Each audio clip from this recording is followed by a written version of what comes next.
आप लोग भी पीछे जाके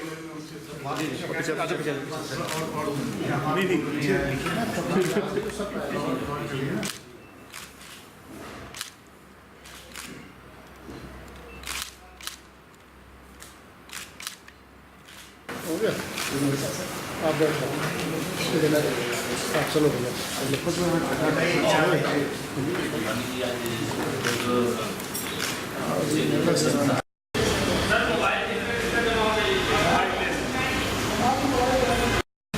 19 जुलाई को बुलंदशहर राष्ट्रीय राजमार्ग पर बुलंदशहर पूरे उत्तर प्रदेश को शर्मसार करने वाली जो माँ और बेटी के साथ परिवार को बंधक बना करके दुराचार की घटना हुई थी, उस घटना की सीबीआई द्वारा जांच और इस प्रकार की घटनाएं जो लगातार हो रही हैं और उस घटना को मुख्यमंत्री श्री अखिलेश यादव जी रोक पाने में पूरी तरह से विफल रहे हैं। पूरे उत्तर प्रदेश में जो अराजकता का माहौल है, अपराधियों के हौसले पूरी तरह से जो बुलंद है, बरेली के अंदर 50 से अधिक लड़कियां स्कूल जाना इसलिए छोड़ करके घर बैठी हुई हैं। श्री अखिलेश यादव जी की सरकार में वो घर से स्कूल जाएंगे और स्कूल से घर आएंगे, इसी अवस्था में अपने को सुरक्षित नहीं महसूस करती। यह पूरे उत्तर प्रदेश के लिए बहुत चिंता की बात है। इस विषय को लेकर के आज माननीय राज्यपाल महोदय को सीबीआई जांच कराने, श्री आजम खां जो श्री अखिलेश सरकार के वरिष्ठ मंत्री हैं, उनके द्वारा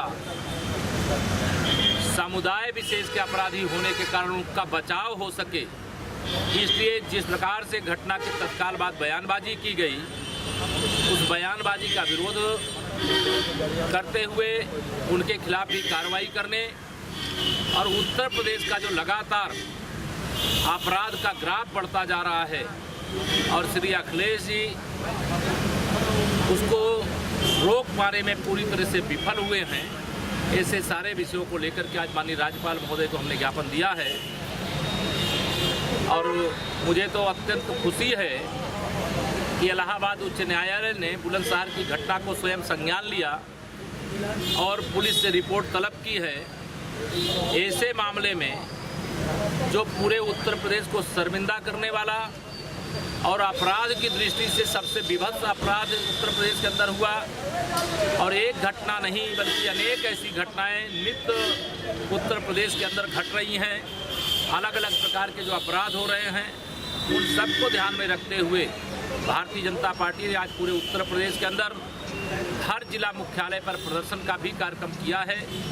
और मैं आरोप लगाता हूं कि जब से श्री अखिलेश यादव जी की अगुवाई में सरकार बनी है और बसपा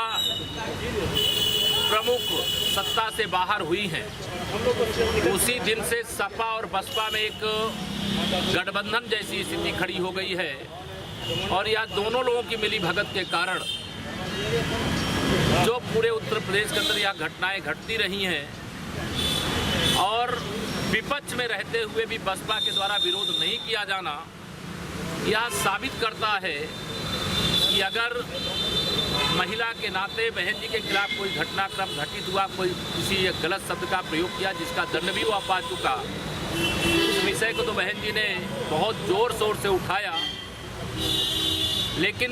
अन्य किसी महिला के प्रति अगर उत्तर प्रदेश में अपराध हुआ तो उस अपराध को वो अपराध ना मान करके उस पर चुप रहने का जो काम किया, इसके लिए मैं इन्हें भी दोषी मानता हूं और पुनः मैं सीबीआई जांच कराने और श्री अखिलेश जी से इस्तीफे और श्री आजम खां के खिलाफ कार्रवाई की मांग करता हूँ। केशव प्रसाद जी, सपा राज्य मंत्री रविदास मल्होत्रा जी ने मुख्य सचिव को पत्र लिखा है कि एनआरएचएम जो मिशन है उसके तहत गाड़ियों में एक बड़ा घोटाला किया गया है। श्री रविदास मल्होत्रा जी ने यह जो लिखा है, मैं इतना ही नहीं, यह पूरी की पूरी सरकार मैं तो खुलेआम राजभवन के सामने आज कहना चाहता हूँ, भारतीय जनता पार्टी की सरकार आएगी तो 2012 से और 17 की ही नहीं, 2007 से 12 की भी और 12 से 17 की भी